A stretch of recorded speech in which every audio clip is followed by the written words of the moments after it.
اے بچیوں والو تمہیں مبارک ہو، اے بیٹیوں والو تمہیں مبارک ہو۔ اپنی بیٹیوں کو کبھی برا نہ سمجھنا۔ نبی پاک علیہ الصلوۃ والسلام فرماتے ہیں جس شخص کے بیٹی ہو وہ اسے زندہ دفن نہ کرے، اسے ذلیل نہ سمجھے، تو اللہ عز و جل اسے جنت میں داخل کر دے گا۔ ایک اور جگہ نبی پاک فرماتے ہیں اللہ اکبر، یہ حدیث تو میں کہتا ہوں ختم ہے نا، اس کے بعد الفاظ ہی نہیں بچتے۔ بہت ساری بیٹیوں کی فضیلت کی حدیث ہے، مگر یہ حدیث ادھر جا کے لگتی ہے، دل کو چھو لیتی ہے۔ سنو تو صحیح اس کے الفاظ کیا ہیں۔ اللہ کے نبی فرماتے ہیں بیٹیوں کو برا مت کہو، میں بھی بیٹیوں والا ہوں۔ ہائے ہائے، ختم ہو گئی نا بات ہے۔ اللہ کے نبی نے صلی اللہ تعالی وسلم نے اپنی نسبت بیٹیوں کی طرف فرمایا میں بھی بیٹیوں والا ہوں۔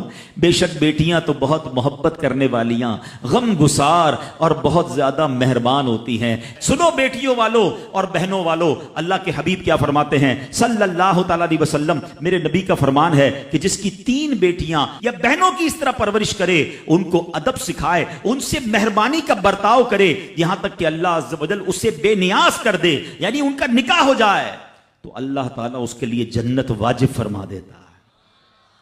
یہ ارشاد سن کر ایک صحابی کھڑے ہو گئے۔ صحابہ کے سوال بھی بڑے کمال کے ہوتے ہیں۔ یقین کرو ہمارے بہت سارے کام سیدھے جو ہے نا، ہمارے لیے بہت ساری آسانیاں صحابہ کے سوالات نے کر دی۔ اب ہو سکتا ہے یہاں میرا کوئی بھائی ایسا بیٹھا ہو جس کی 3 بیٹیاں نہ ہوں، وہ کہتا ہے میری تو 2 ہیں۔ صحابی نے سوال کیا حضور اگر کسی کی 2 ہوں تو اللہ، اور 2 لڑکیوں کی پرورش کرے تو ارشاد فرمایا اس کے لیے بھی یہی اجر و ثواب ہے۔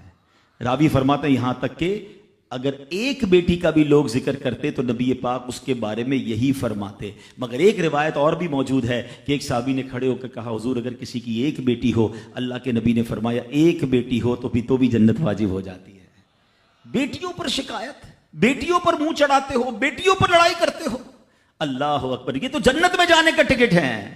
تو اپنی بیٹیوں سے پیار کریں۔ اور باپ جتنے بیٹھے نا، مجھے پتا ہے وہ میری بات کی تائید کریں گے، شاید پیدائش پہ منہ چڑھایا ہوگا کسی نے، لیکن آج بھی باپ سے زیادہ کلوز بیٹی ہی ہوتی ہے۔ پیار وہ باپ سے بیٹی ہی کرتی ہے۔ گھر جاؤ تو بیٹی باپ کا انتظار زیادہ کرتی ہے۔ اور اسلام عورتوں کے حقوق کی شاندار انداز سے بیان کرتا ہے۔ اللہ کے نبی علیہ الصلوۃ والسلام فرماتے ہیں جب کسی کے ہاں لڑکی پیدا ہوتی ہے، سنو، گھر پہ مہمان آئے تو اچھا لگتا ہے نا، اور کوئی بڑا اہم مہمان آ جائے، کوئی بڑے بزرگ آ جائیں تو کتنا خوش ہو جاتے ہیں آپ۔ کئی ایسے بزرگ ہوں گے، کئی ایسے علماء ہوں گے، کوئی ایسی شخصیت ضرور ہوگی جس کو آپ اپنے گھر بلانا چاہتے ہوں گے، مگر آپ سوچتے ہوں گے یار وہ میرے گھر کیسے آئے گا، بہت بڑا آدمی ہے، بڑا مصروف شخص ہے، پسند تو مجھے بہت ہے مگر میں گھر نہیں بلا سکتا۔ سنو، جب تمہارے گھر بیٹی آتی ہے تو پتہ ہے کون مہمان آتا ہے؟ اللہ کے نبی فرماتے ہیں جب کسی کے ہاں لڑکی پیدا ہوتی ہے تو اللہ عز و جل فرشتوں کو گھر بھیجتا ہے۔ ہاں، آپ کے گھر فرشتے آتے ہیں اور کیا کہتے ہیں؟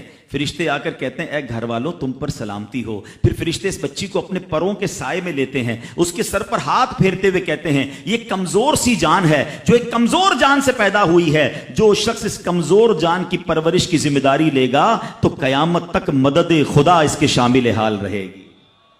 تو اب کبھی بھی بیٹیوں پر زیادتی نہیں ہونے دینی۔ ہاں، بیٹیوں کی دعائیں لو، بیٹیوں کی خدمت کرو۔ اور میں نے خود دیکھا ہے، آپ نے بھی دیکھا ہوگا، میں نے دیکھا ہے، بلکہ میں نے ایک طرح سے انٹرویو لیا ہے ایک رشتہ دار کا کہ یار آپ کی 4 بیٹیاں ہیں، 3 بیٹیاں ہیں، کہتا ہے یار جب سے بیٹیاں آئی ہیں پتہ نہیں رزق کدھر سے آ رہا ہے۔ بیٹیاں تو کیا آئی ہیں، اللہ نے رحمت کے دروازے کھول دیے ہیں، کیونکہ اس نے منہ نہیں چڑھایا۔ کچھ ہوں گے ایسے بیٹیوں والے جن کا ہاتھ تنگ ہوگا، تو غور کرو جب بیٹی ہوئی تھی تو شکر کیا تھا یا شکوہ کیا تھا؟ اللہ نے تو بھیجی تھی رحمت تمہارے گھر پہ، تم نے اس وقت بھی اللہ کو ناراض کیا، بیوی کو گالیاں دی، ہنگامہ کیا، اب کہتے ہو رحمت نہیں آ رہی۔ تم نے تو کتنی ناشکری کر لی۔ اگر تم سجدہ شکر ادا کرتے، اللہ کی بارگاہ میں رضا راضی رہتے، اللہ بیٹیاں تو دیتا مگر تم پر رحمت کے اور دروازے بھی کھول دیتا۔ اور ہم نے دیکھا ہے لوگوں کے رزق کو بڑھتے ہوئے۔ تو کبھی بیٹی کی پیدائش پر آپ نے منہ نہیں چڑھانا ہے، ہاں، نہ اپنی زوجہ کو تانے دینے ہیں، اور بیٹیوں کا خیال رکھیں، بہنوں کا خیال رکھیں۔